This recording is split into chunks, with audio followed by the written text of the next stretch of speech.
Good evening, basketball fans. Welcome to another game prediction by Daddy U. So ito mga bossing, pag-usapan natin yung mga game para bukas. Syempre mga bossing, dito muna tayo sa Golden State Warriors versus New Orleans Pelicans. So far mga bossing, 10-10 itong record ng Golden State, 360 naman para sa Pelicans mga bossing. So yan mga boss, ready nyo na mga boss ang inyong notes dahil ito gagawa tayo ng ating game prediction para sa mga game para bukas. So dalawang team lang muna to mga bossing. Tulad nga ng sinabi ko sa ating mga video, suportahan natin tong Golden State hanggang finals kung aabot. Ayan. So far mga bossing, sa match up predictor nitong ESPN mga bossing, napakalaki ng percentage ng Golden State, 76.3% compare dito sa match predictor ng compare dito sa Pelicans na 23% lang mga boss yung kanilang chance manalo kontra dito sa Golden State Warriors. Yun nga lang mga bossing, para bukas hindi maglalaro si Kerry Boy mga boss. Ayan. Estimated return date niya mga bossing December 6 pa. Kahit si Gary Payton mga bossing out din dito, syempre out pa rin si Anthony Melton December 4 pa. So mauuna pa to kay Kerry mga boy na bumalik. Para naman sa New Orleans Pelicans mga bossing, ito si Trey Murphy. So ang game time decision yan mga boss, November 29. So bukas yan mga boss, kasi naka ET time. So bukas to. So yan, nasa Pelicans yan kung paglalaroin to si Murphy III or hindi. Pero feeling ko mga bossing, paglalaroin bukas yan. So mabigat-bigat din yan mga bossing, kasi yan si Murphy III nag-average kayo niya ng 19.7 points per game at 46% yan mula sa field goal. Sa free throw naman mga bossing, nag-average siya ngayong season ng 92.9%.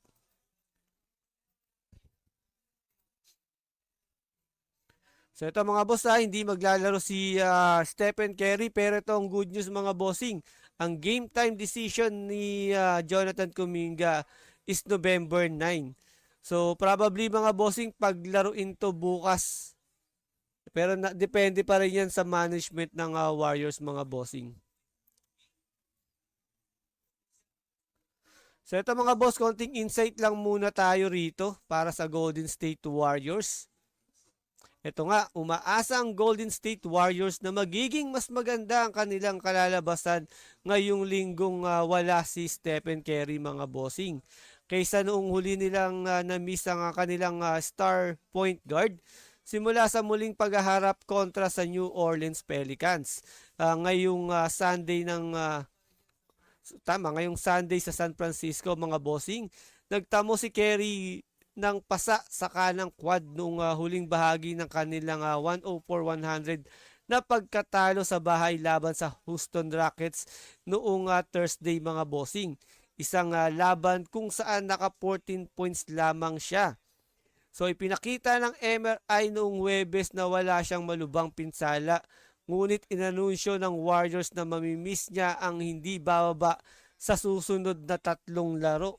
So ayun nga mga bossing, tatlong games na mawawala si Kerry Boy. So tatanggapin ng Golden State ang Oklahoma City sa Wednesday mga bossing bago simula ng 4 na larong road trip sa Philadelphia sa susunod na Friday. Sinabi ng Warriors na muling susuriin si Kerry pagkalipas ng 1 linggo. So 4 na laro ng mamimiss ni Kerry Boy ngayong season mga bossing. 3 dahil sa karamdaman at 1 dahil sa nagpahinga siya sa huling bahagi ng 6 na larong road trip. So may record ang Warriors na 1-3 sa mga larong iyon, kabilang ang 1-2 noong huli siyang nawala ng 3 sunod-sunod na laro.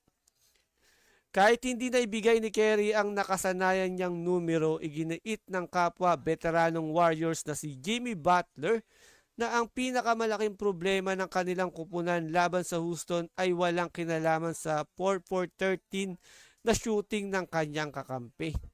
So ito nga sabi ni Jimmy Butler, mga bossing, hindi kami nagba-box out. Yan ang hinaing ni Butler sa mga reporter matapos panoorin ang Rockets na kumuha ng 25 offensive rebounds. Hindi kami sumusunod sa scouting report. Hinahayaan namin gawin ng kahit sino ang gusto nila. Open shots, pasok sa paint, free throws, nakakalungkot. So yun nga mga bossing. Doon nalungkot si Jimmy Boy. So isa sa mas maganda nilang depensa ang pinakita ng Warriors sa 124-106 panalo nila sa New Orleans noong Nobyembre, mga bossing, kung saan na limitahan nila ang Pelicans sa 27.6% sa 3-point shooting at nanalo rin sa rebound na battle 47 of 45. So hindi nakalaro noon si Zion Williamson, bahagi ng 8 larong pagkawala dahil sa strained left hamstring. Sa kabuuan mga boss, 10 laro na ang namimiss niyang ngayong season. At at 8 rito mga boss ay natalo ang Pelicans. So ang number 1 overall pick ng 2019 draft ay nagbalik upang malaro sa 4 sa huling 5 laro ng Pelicans. Nagtala siya ng 29 points sa 143-130 panalo kontra Chicago noong Tuesday at 17 points naman sa overtime loss sa Memphis noong Thursday. Tinutukan ng Warriors ang larong ito sa kanilang kalendaryo, pero dahil sa bihira nilang pagkikita ni Williamson sa San Francisco para sa Warriors, ang pinaka-inaabangang bisitang big man ay ang dating kakampi at paboritong fans na si Kevon Looney, na naglaro ng unang 10 season niya para sa Golden State at naging bahagi ng 3 kampyonato. So umalis ang 29 anyos bilang free agent noong Hulyo at mula noon ay naging part-time player lamang siya para sa Pelicans. Hindi siya ginamit sa una nilang muling pagkikita sa New Orleans. So nagpadala nga ng mensahe si Kevon Looney, mga bossing, ng pamamaalam sa organisasyon at sa kanyang mga dating taga-suporta ilang sandali matapos pumirma sa Pelicans.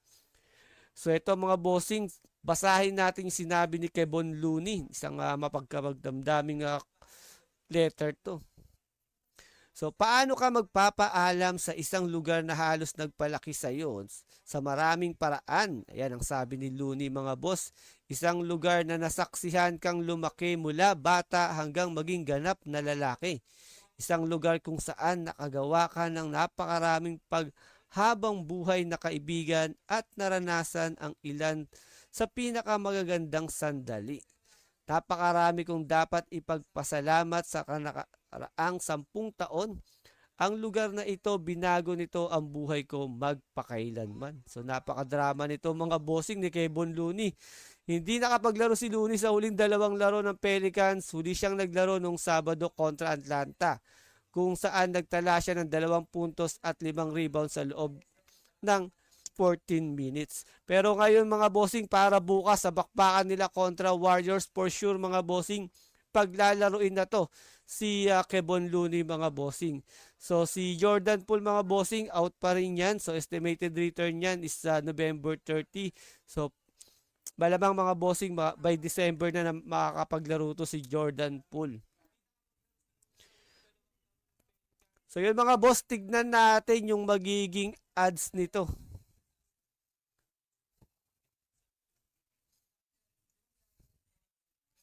So yun mga bossing, basta usapang sports, dito na tayo sa Sports Plus mga boss.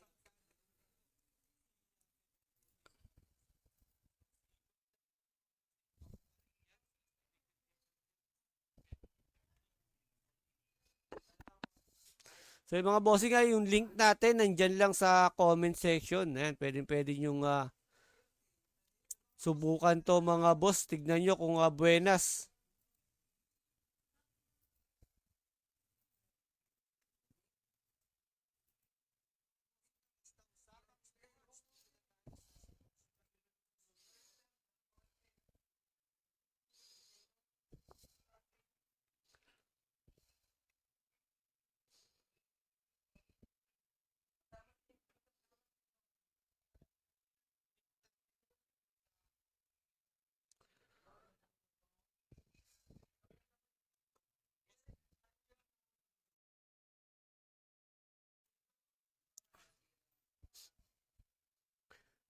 So yun nga mga bossing, para sa match winner, merong 1.28 na odds para sa Golden State Warriors. Sa Pelicans naman mga bossing, halos times 3 pa, 3.90.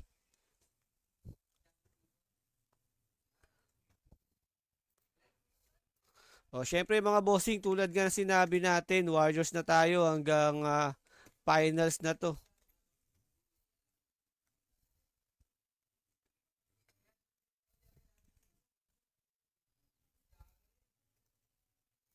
So dito tayo mga boss para sa match winner.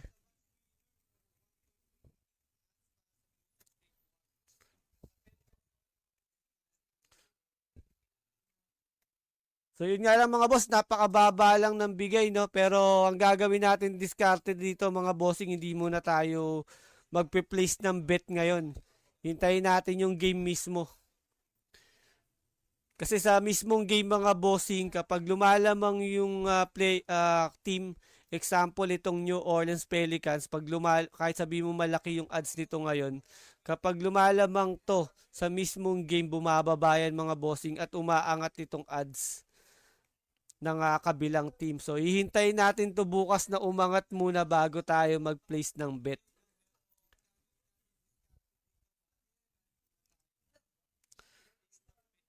So ito tayo mga bossing para sa overall score ng Golden State Warriors including overtime to mga boss. O syempre mga bossing, dito tayo sa over 117.5.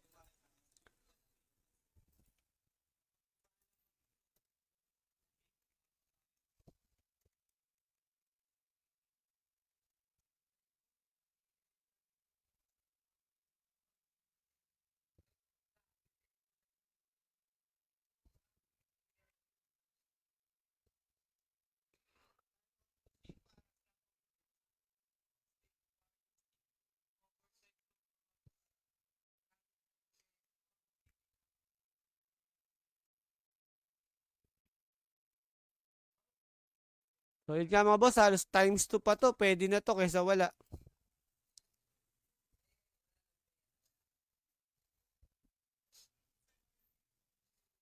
So dito sa Sports Plus mga bossing, hindi lang to over under. Meron din tayong kung mag-overtime ba yung game or hindi. So napakalaki ng odds niyan mga boss. No? 14 times 14 mga bossing if ever na mag-overtime. Para naman sa if ever na hindi mag-overtime, ayan, 1.03 lang.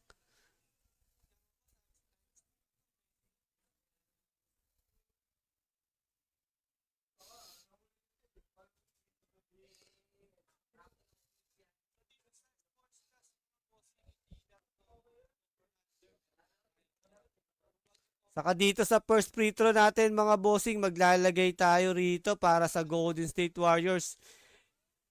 Itong first free throw scored mga bossing kung sino ang unang magpi-free throw at makakapasok ng free throw mga boss.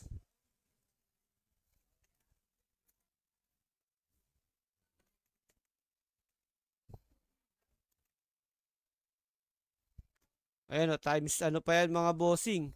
Times 1.84. So malaki-laki pa to mga boss. Pwede na yan.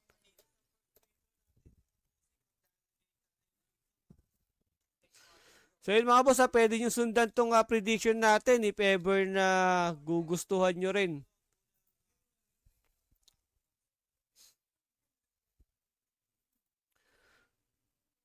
So yun nga, dito naman tayo sa player mga boss. Ayan.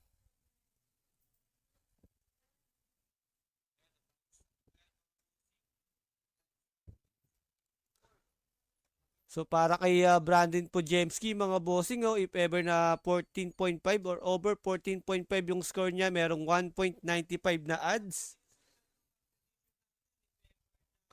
Kay Buddy Hield naman mga bossing, pag over 9.5, meron 1.89.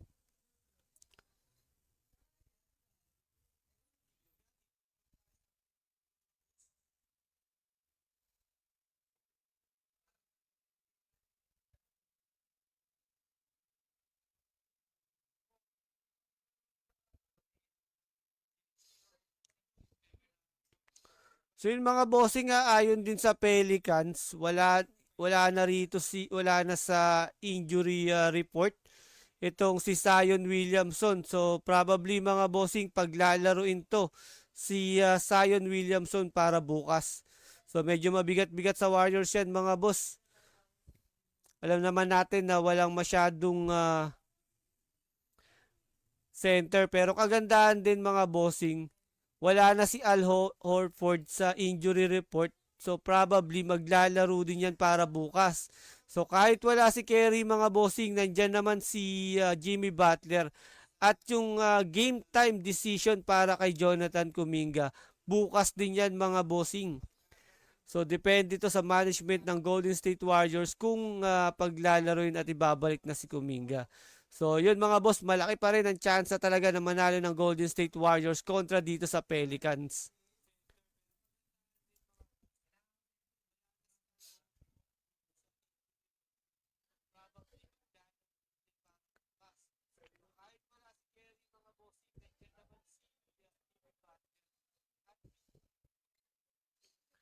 So ito mga boss, para kay Quintin Post, merong 4.5 or pag nag-over 4.5 rebound siya mga bossing, ayan, 2 point times 2.25 yung bigay na odds dito mga bossing.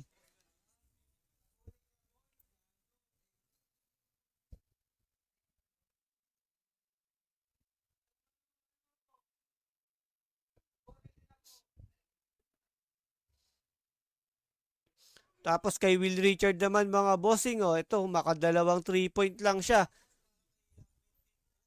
Pasok na kaagad yung 1.92 na odds.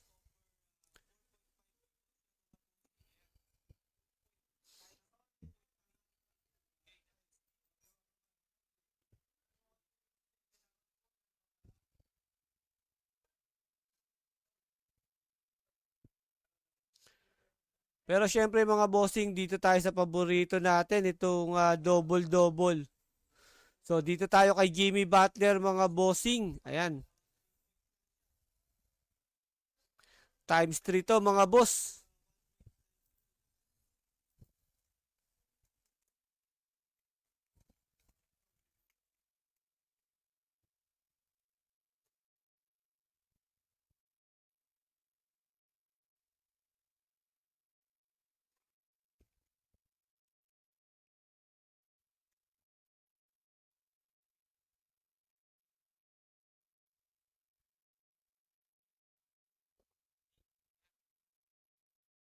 Pero maglalagay rin tayo rito mga bossing basta paglaruin lang to si Trey Murphy III. Ito talaga kumakana sa Pelicans mga bossing si Murphy III. Grabe din ang average nito ni Murphy mga bossing or stats nito ni Murphy. 19.7 points per game. Hindi lang yan ha.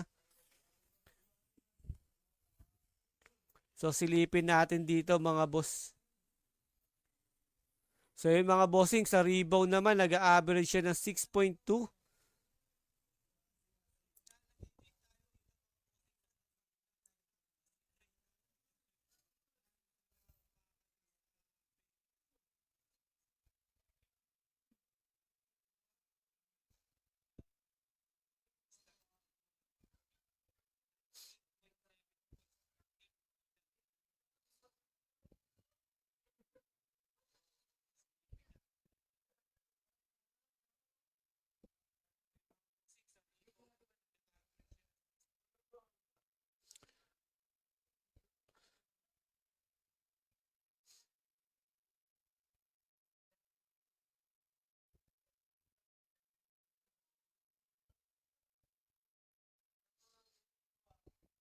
So yun mga boss, dito sa Sports Plus, meron din tayo ditong triple-double mga bossing.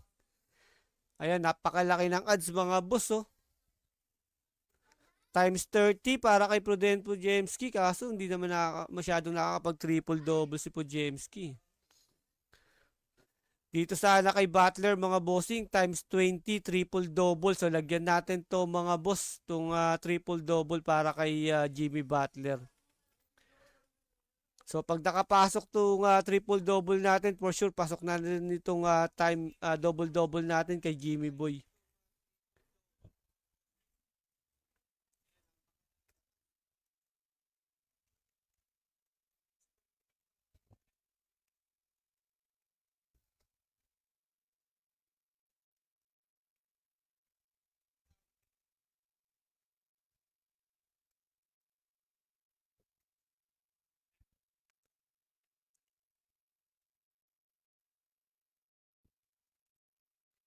So kahit 100 lang lagay mo rito mga bossing, kung papasok tong triple double na to, for sure, 2,000 kaagad dyan. So muling paalala mga bossing ha, yung itataya lang natin yung kaya lang natin mawala para hindi masyadong masakit.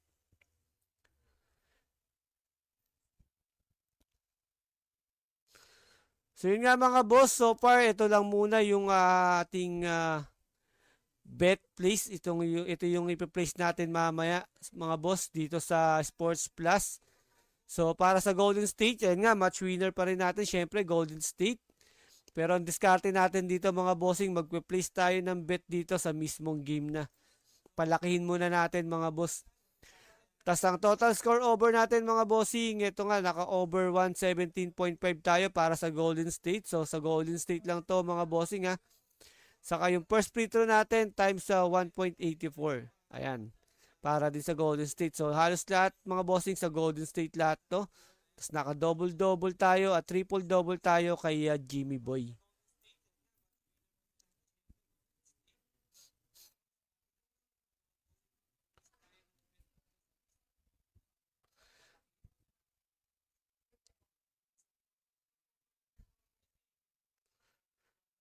So yun mga boss, dito naman tayo para sa bakbakan ng Denver Nuggets kontra sa Phoenix Suns. So yun nga, si Dillon Brooks nakapagtala ng 15 points, 3 rebounds, 2 assists, 4 steal, 1 block. Ayan, Devin Booker 31 points, 7 assists.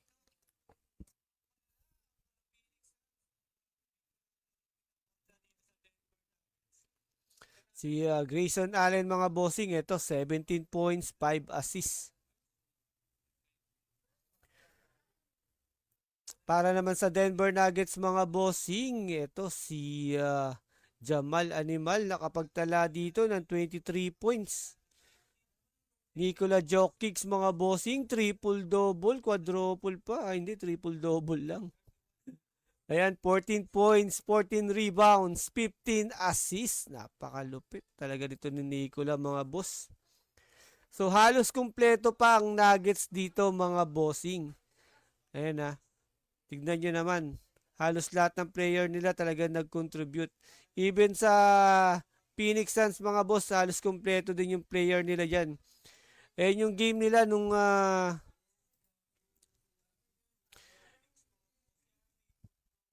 October mga bossing, October 25, so October 26 to dito sa atin.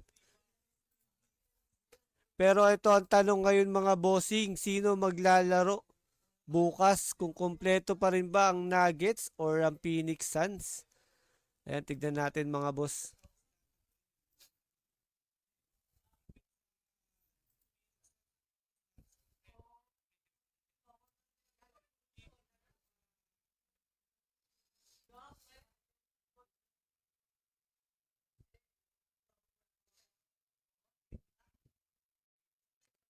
So yun nga mga bossing, ayon sa ESPN Matchup Predictor, so malaki ang tsansa na manalo ng Denver Nuggets kontra dito sa Phoenix Suns. So meron ngang 62.2% na tsansang manalo ang Denver Nuggets, 37.8% lang ang Phoenix Suns. So according to sa ESPN Analytics mga bossing. So napakalit, halos kalahati mga boss. So ito ang injury report mga bossing. Ito nga sinasabi natin. So nung huling laban nila nung October 26 mga boss, halos kumpleto ang Denver Nuggets. Pero ngayon mga bossing, hindi makakapaglaro si Julian Stratton saka si Aaron Gordon at Christian Brown. So medyo mabigat-bigat to mga boss. Pero mas mabigat to para sa Phoenix Suns. Kasi halos 5 player nila ang hindi makakapaglaro. Pero isa dito mga bossing si Jordan Goodwin. Ayan, game time decision niya this November 29. So, pwedeng paglaruin to ng Phoenix Suns para bukas.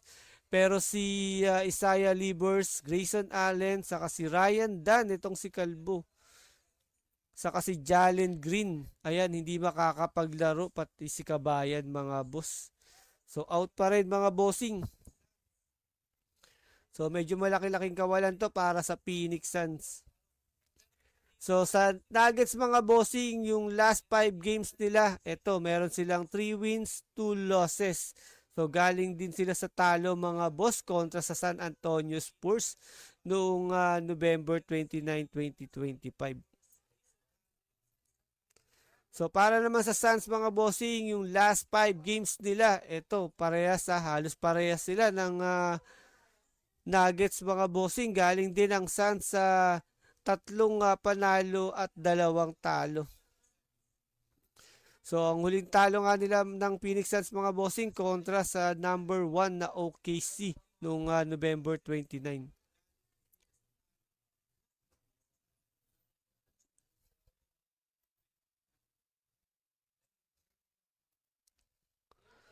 So ayun mga boss, tignan natin yung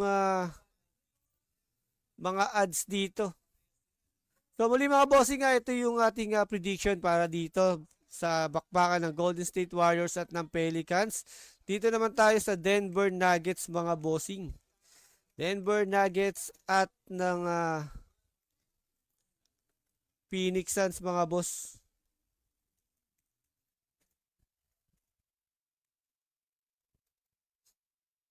So yun mga bossing pwede nyo sabayan itong prediction natin kung napupusuan nyo. Andyan yung link natin sa comment section mga boss. Ayan, pwede yung i-place yung bet nyo dyan mga boss.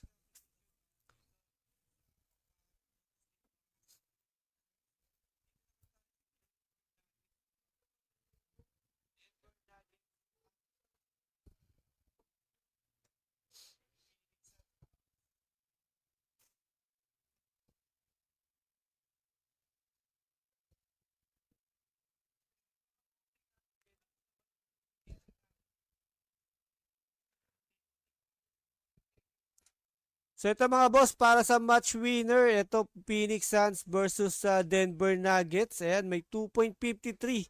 Sa Nuggets naman, 1.55. So same thing mga bossing, dito tayo sa Denver Nuggets mga boss. Match winner natin mga boss, Nuggets.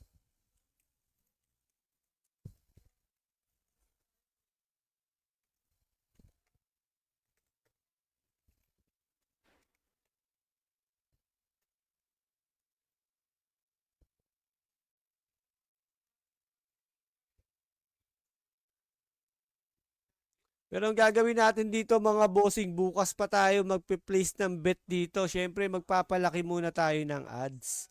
Kasi kung titignan natin dito mga bossing, 1.55 pa lang yung bigay na odds.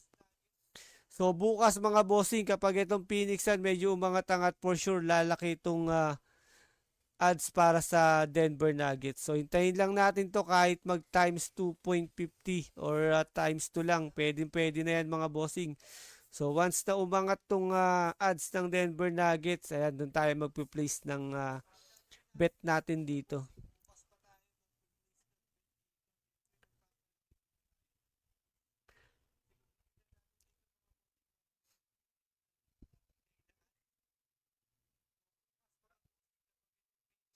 So ito mga boss, lalagyan din natin tong Phoenix Suns para sa total score nila. Dito tayo sa 115.5. Ayan, times 2 pa to mga boss. So, including overtime to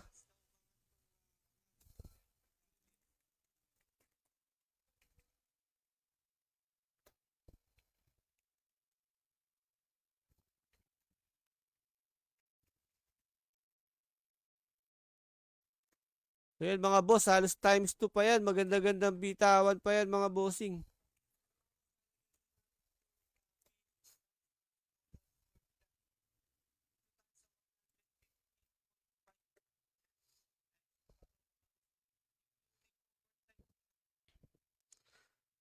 So sa Denver Nuggets mga boss, syempre naka-over din tayo rito. 1119 para sa Nuggets.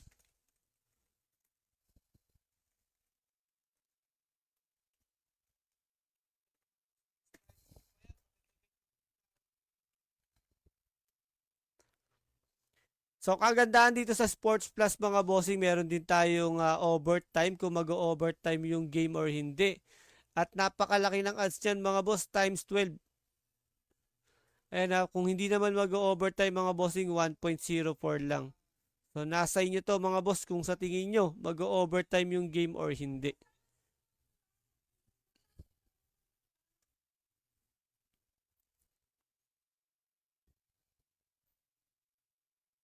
So dito naman tayo sa first free throw mga bossing. Ayan. Dito tayo sa Phoenix Suns mga boss. Oh, syempre malaki yan si Nicole eh.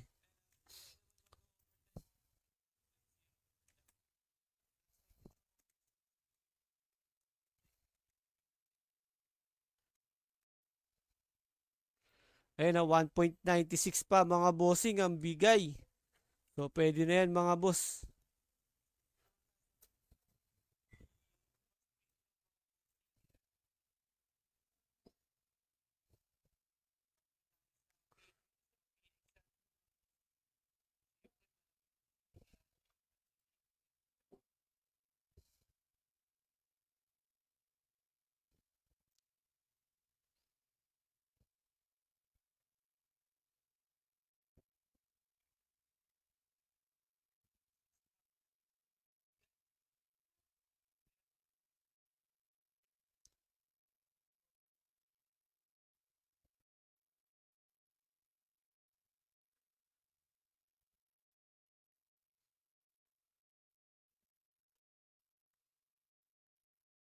So yun nga mga boss, ito muna yung ating magiging prediction para sa game na to, para sa bakbakan ng Nuggets versus Suns. Ayan, pero hintayin nyo mga bossing yung full bet natin dito para sa Nuggets versus Suns. Ayan, hintayin nyo mamaya, ipopost natin yan mga bossing. Kasi sa ngayon mga boss, hindi pa lumalabas yung pinaka betting option niya para sa mga players dito sa Denver Nuggets at ng Phoenix Suns mga boss. So hintayin na lang natin yan mga bossing.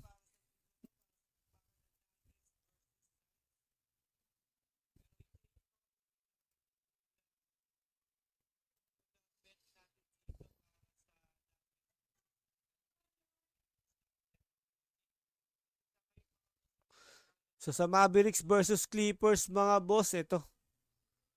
Ayan na, napakalaki ng percentage ng LA Clippers na manalo dito kontra ng Dallas Mavericks. Napakalaki ng percentage ng LA Clippers na manalo kontra dito sa Dallas Mavericks mga bossing. Ito nga yung matchup predictor ng ESPN according to ESPN Analytics. Ayan, 27.1% lang mga boss.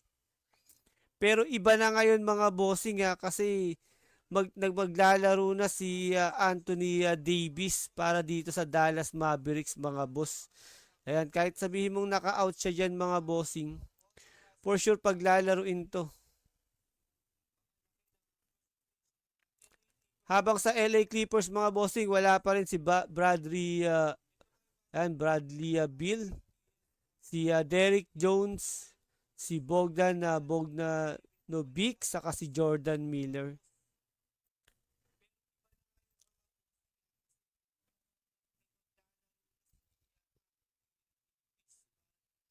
So kanina nga mga boss no, naglaro si Anthony Davis kontra sa LA Lakers. Kahit natalo ng Lakers ang Dallas mga boss, napakaganda ng pinakitang performance ni Anthony Davis kanina. So para naman sa Detroit versus sa Miami Heat para bukas mga boss, matchup predictor ng ESPN dito. So Miami mga boss. Ayan, 57.5%, 42.5% lang para sa Pistons.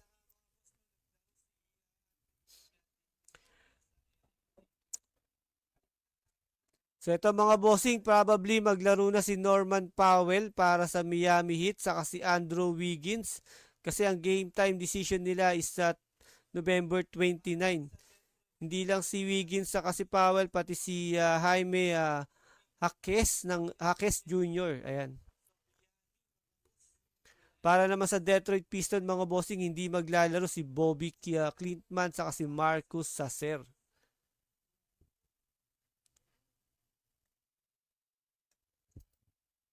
Ayan, for sure mga bossing, mahihirapan ng Detroit Pistons dyan bukas. So para naman sa bakbakan ng Bulls at ng Pacers mga bossing. Ito yung match up predictor ng ESPN. So 53.2% para sa Chicago Bulls at 46.8% naman para sa Indiana Pacers mga bossing. So sa Chicago Bulls mga boss, hindi maglalaro dyan si Dallin Terry, saka si Isaac Okoro at Zach Collins. Naka-out sila mga boss. Pero dahil estimated return date nila is November 29, so next year na to. So ito masakit mga boss, marami pa ring injury dito sa Indiana Pacers. So Andrew Nembhard, Johnny Murphy, Quinton Jackson, saka si Aaron Smith at Cam Jones hindi makakapaglaro mga boss, naka-out sila rito.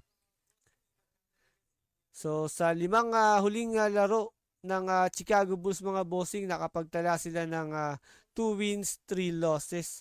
Galing sila sa dalawang sunod na talo mga boss kontra sa Chicago, ay kontra sa Charlotte at New Orleans. Para naman sa Pacers, yung kanilang huling 5 laro mga boss, ayan galing din sila sa dalawang talo, ay sa dalawang panalo at 3 talo mga bossing. Pero galing sila sa panalo kontra Washington. So yun halos match na match tong game na to mga bossing.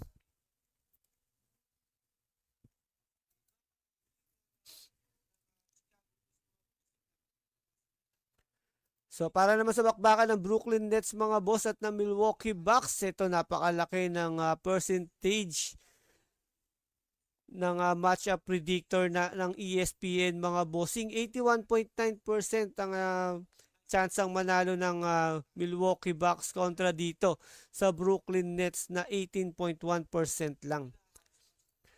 So, yun mga boss, ito nga, hindi makakapaglaro sa Brooklyn Nets si Michael Porter Jr. Ayan, saka si Cam Thomas at Haywood Highsmith.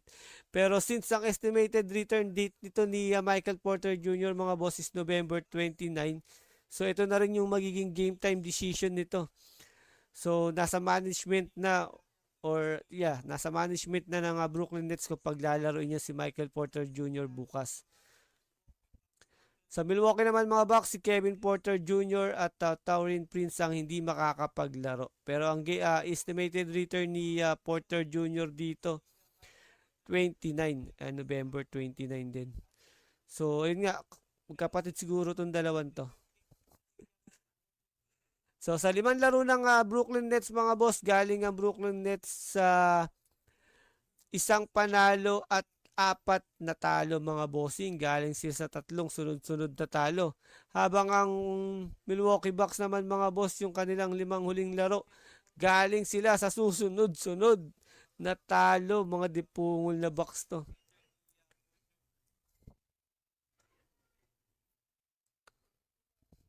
So yun mga boss, nag-average ngayon ng Milwaukee Bucks ng 115.5% o 115 points sa per game nila.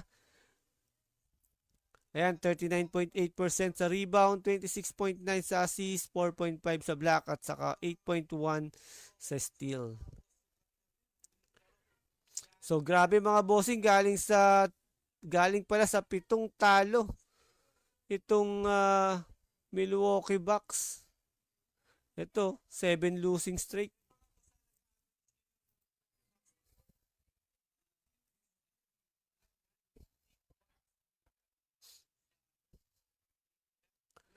So yun nga mga boss, ito yung mga game na maglalaro para bukas. Bulls kontra Pacers, Piston kontra Heat, at Nets kontra Bucks. And Pelicans kontra Warriors, Nuggets kontra Suns, at Mavericks kontra dito sa Clippers. So yun mga boss, ito yung ating prediction dyan mga bossing. Ayan, ito lang muna mga bossing, pero yung final prediction natin mga boss, ipopost ko yan mamaya sa page natin. So hindi pa kasi kumpleto mga bossing yung bet option dito sa Sports Plus. Ayan, baka inaayos pa to. Wala pa kasi yung betting option para sa mga player. So malamang maya-maya pa to mga boss. So yun mga boss, basta usapang sports, dito na tayo sa sportsplus.ph. So yan, kung napupusuan nyo mga bossing itong ating prediction sa game na to. Ayan, pwedeng yung sabayan, pwedeng yung kopyahin yan mga bossing. So muli mga boss, maraming salamat sa pagtutok kay Daddy Yu dito sa ating game prediction mga bossing. Ayan, sana pumaldo tayo lahat bukas. Kasi kanina mga bossing, paldo yung prediction natin para sa Los Angeles Lakers. Yung double-double lang natin kay AR-15 yung hindi nakapasok. Pero halos lahat mga boss pasok sa banga. Ayan mga bossing, maraming salamat. Hanggang sa muli.